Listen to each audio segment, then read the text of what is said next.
Metaverse. That's the catchphrase these days. But you're saying it's really a lot of hype. The physical world is still more important than Metaverse.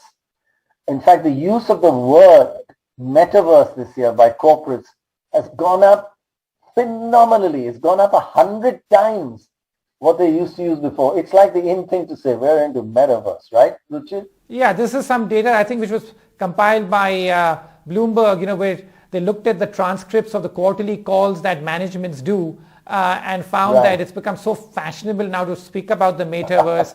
A lot of people don't even know what exactly the Metaverse is all about. It's really about how everybody will live in a virtual world where all activities will be done virtually, from going to college or learning and even shopping and gaming. All sorts of things will be done virtually in a three-dimensional kind of world. But I think that the point being missed here in all this hype is that people still want physical goods. They're still buying homes. They're still buying cars. And there's so much investment that's going into the new economy and very little that's going into the old economy that it's leading to some imbalance. Graphic, you've got the data on that. Just have a look at that. How much money is going into the new economy and how much the old economy. In fact, now you point out, Ruchir, that investment in new economy is rising and it's just about overtaken the investment in old economy. That's been falling for a long time and now they've just crossed. But you did say the demand for old economy is still rising. Youngsters, millennials and Gen Z, you call it Gen Z, going for home loans, they're demanding cars, and wages are rising for truck drivers, and others were threatened by automation. So this is contradictory things that are happening, and that you've shown throughout your top 10 trends. So much perception is so different from reality.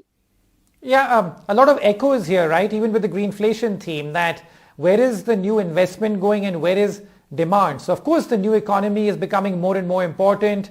There's an explosion in digitization, as we have shown, but people are still demanding homes, still demanding cars, still demanding commodities, and I think that not enough investment is going in those places, and there's too much investment going in the new economy. So that for me is like a common theme, I think, that runs through the top trends, which is that there's a big mismatch.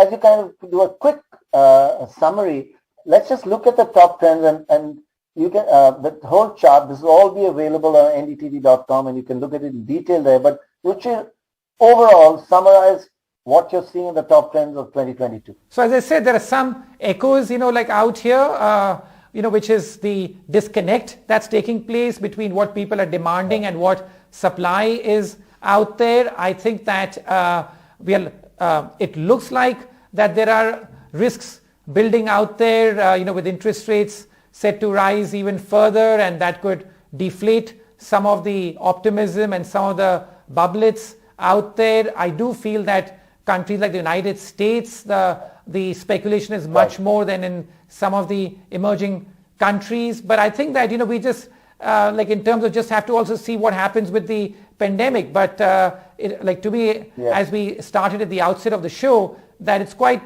fascinating that how the pandemic has merely accelerated many trends that were already taking place before March or Feb of 2020. And so I think that that's really going to be out there. But, so much also really depends on how life returns to normal or not. As I keep saying that, God made epidemiologists to make economists look smart.